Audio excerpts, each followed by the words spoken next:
جس زمین پہ سجدہ نہ ادا ہو، اس سے بڑا بھی کوئی جرم ہے؟ زنا کرنے کو گناہ سمجھتے ہیں، نماز کا چھوڑ دینا زنا سے بڑا جرم ہے۔ رشوت کھانے کو گناہ سمجھتے ہیں، نماز کا چھوڑ دینا رشوت کھانے سے بڑا جرم ہے۔ قتل کرنا بڑا گناہ سمجھتے ہیں، نماز کا چھوڑ دینا قتل سے بڑا جرم ہے۔ سجدے ہی کا تو انکار کیا تھا شیطان نے کوئی زنا کیا تھا، کوئی قتل کیا تھا، کوئی شراب پی تھی، کوئی جوا کھیلا تھا، کیا کیا تھا؟ کوئی شرک کیا تھا۔ شیطان سجدے کا انکاری ہوا، ایک سجدے کا انکار کر کے وہ ہمیشہ کے لیے مردود ہو گیا۔ اس مسلمان کو ہوش نہیں ہے جو روزانہ دن میں 5 دفعہ 20 سجدوں کا انکار کیے بیٹھا ہوا ہے، اور پھر آرام سے روٹی کھاتا ہے، آرام سے چائے پیتا ہے، اور آرام سے کہے لگاتا ہے، اور آرام سے اخبار پڑھتا ہے، آرام سے بیوی کے پہلو میں لیٹتا ہے۔ ایک سجدے کا انکار ہو کر شیطان ہمیشہ کے لیے مردود ہوا۔ جس نے فجر کا انکار کیا سجدوں کا، پھر ظہر کے سجدوں کا مذاق اڑایا، پھر عصر کا مذاق اڑایا، پھر مغرب اور عشاء کا مذاق اڑایا۔ گھر میں نماز پڑھنا بھی چلو نہ پڑھنے سے تو بہتر ہے، پر یہ بھی نماز کا مذاق ہی ہے۔ اور 8ویں دن سر پہ ٹوپی رکھ کے آیا۔ 8 دن جس نے اتنے سجدوں کا انکار کیا، وہ اس بات سے نہیں ڈرتا کہ کہیں اللہ اسے مردود نہ کر دے، تو کیا ہوگا اس دن جب جن بچوں کی خاطر یا جس نفس کی خاطر اللہ کے بغاوت کی کہ اٹھا نہیں جاتا، آیا نہیں جاتا، گرمی بڑی ہے، سردی بڑی ہے، اندھیرا بہت ہے، کیا قبر کے اندھیرے یاد نہیں ہیں؟ کیا قبر کی گرمی یاد نہیں ہے؟ کیا جہنم کی آگ بھول گئے؟ کیا جہنم کے عذاب بھول گئے؟ کیا جنت کی نعمتیں بھول گئے؟ وہ اللہ کا کلام بھول گئے، وہ اللہ کا دیدار بھول گئے، وہ اللہ سے ملاقات بھول گئے، وہ محبوب خدا کی محفل بھول گئے۔ یہ کیسا اسلام ہے؟ یہ کیسے پتھر دل ہیں جو کمانے میں تو ایسے مست ہوئے کہ ہوش نہیں، اور جب اللہ بلائے تو ایسے غافل ہو جائیں، نہ بوڑھے پر جوں گے، نہ جوان کو ہوش آئے، نہ کسی عورت کو ہوش آئے، نہ کسی مرد کو ہوش آئے، نہ بازار بند ہوں۔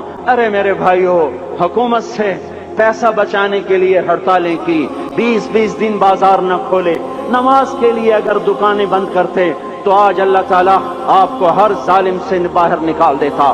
کوئی ظالم نہ آپ کے مال پہ ہاتھ ڈالتا، نہ آپ کی عزت و آبرو پہ ہاتھ ڈالتا۔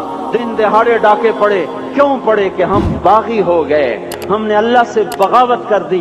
کیا جمعے کے دن صرف اللہ بلاتا ہے؟ یہ جمعے میں اتنے کیوں آتے ہیں اور باقی دنوں میں کیوں نہیں آتے؟ یہ کیسی وفا ہے؟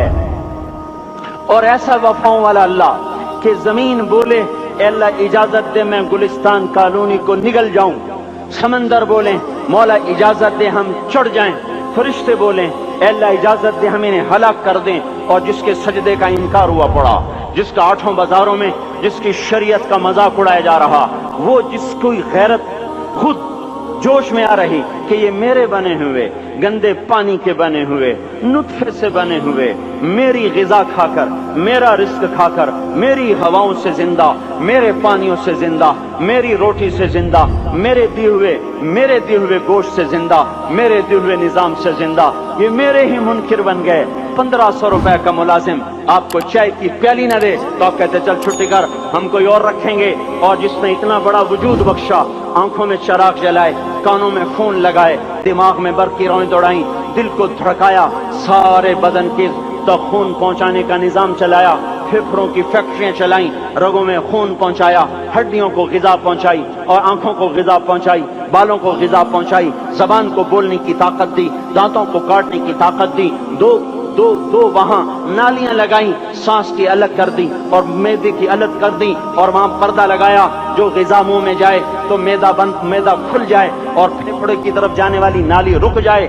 جو اللہ اتنی حفاظت کرے کہ آپ کا لقمہ آپ کے معدے میں جائے، وہ 2 ہی تو یوں ساتھ ہیں، بالکل یوں ایک ساتھ، اور وہ اللہ اتنی طاقت والا کہ سانس کی نالی بند کرے اور معدے کی نالی کا منہ کھولے اور غذا کو منہ میں سے گزار کر وہ معدے میں پہنچائے، پھر ایک زبردست طاقتور نظام چلائے، اس کو توڑ کے آنتوں میں پہنچائے، پھر کروڑوں قسم کی فیکٹریوں کو حرکت دے اور اس میں سے خون کو کھینچے، غذاؤں کو کھینچے، پھیپھڑے کو غذا، خون کو غذا، خون خود غذا لے کے چل رہا، آنتوں کو غذا، دماغ کو غذا، ہڈیوں کو غذا، ناخن کو غذا۔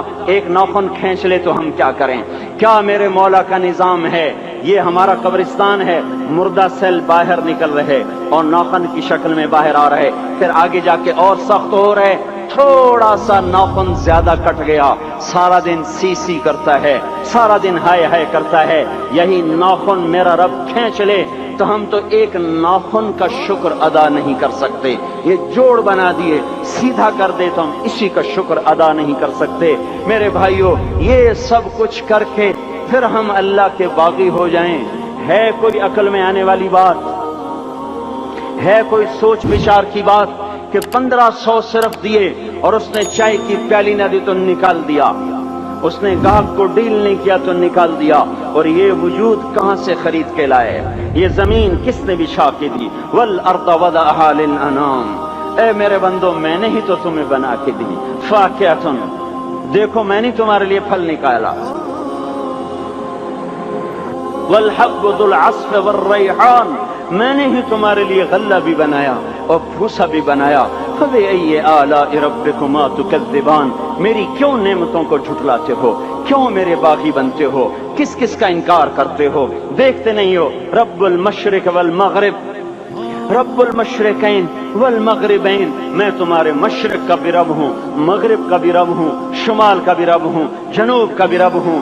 فبأي آلاء ربكما تكذبان، پھر بھی تم میرے باغی ہو گئے، پھر بھی مجھے میری نعمتوں کو جھٹلاتے ہو۔ خلق الانسان من صلصال کالفخار وخلق الجان من مارج من نار، تمہیں مٹی سے بنایا، جن کو آگ سے بنایا۔ میری فبأي آلاء ربكما تكذبان، کیوں مجھے جھٹلاتے ہو؟ کیوں میری نعمتوں کا تم انکار کرتے ہو؟